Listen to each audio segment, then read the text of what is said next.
তোমাদের দুজনের মধ্যে যে সবচেয়ে ভালোভাবে উত্তর দিতে পারবে তার জন্য আমি কিছু রিওয়ার্ড রেখেছি এখানে। এখানে প্রায় 50 টাকা আছে।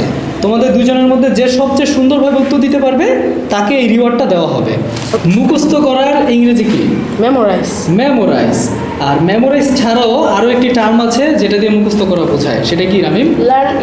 Learn by heart. Learn by heart. আচ্ছা, তো এটা মুখস্থ করো।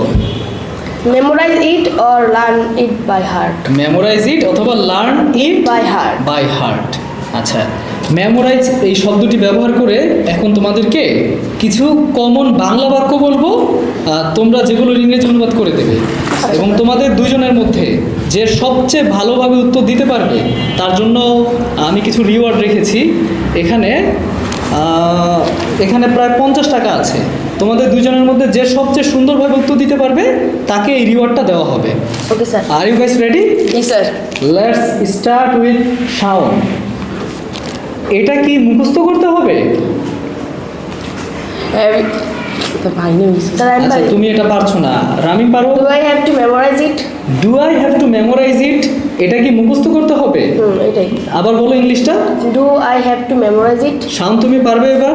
জি স্যার। এটা কি মুখস্থ করতে হবে? Do I have to memorise it? ঠিক আছে। এরপরে রামিম বলো। একটা পারে না। তোমাকে এটা মুখস্থ করতে হবে।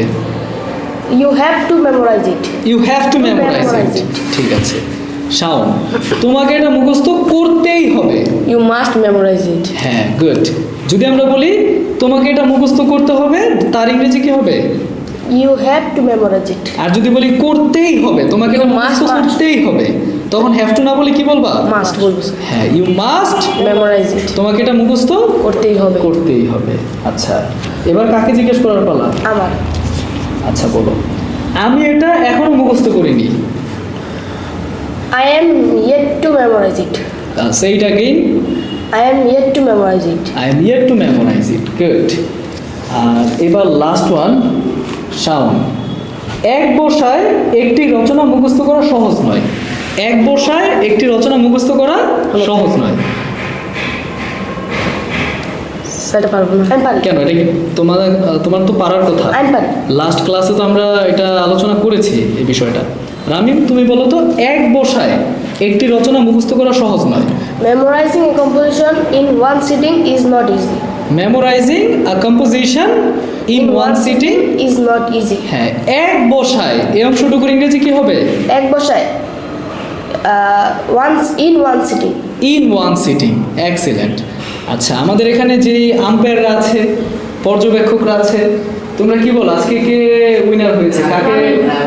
রামিমকে আমরা উইনার ঘোষণা করে দিই। ঠিক আছে, আজকে রামিম সবচেয়ে ভালো উত্তর দিতে পেরেছে, তাই আজকের উইনার হচ্ছে আমাদের রামিম।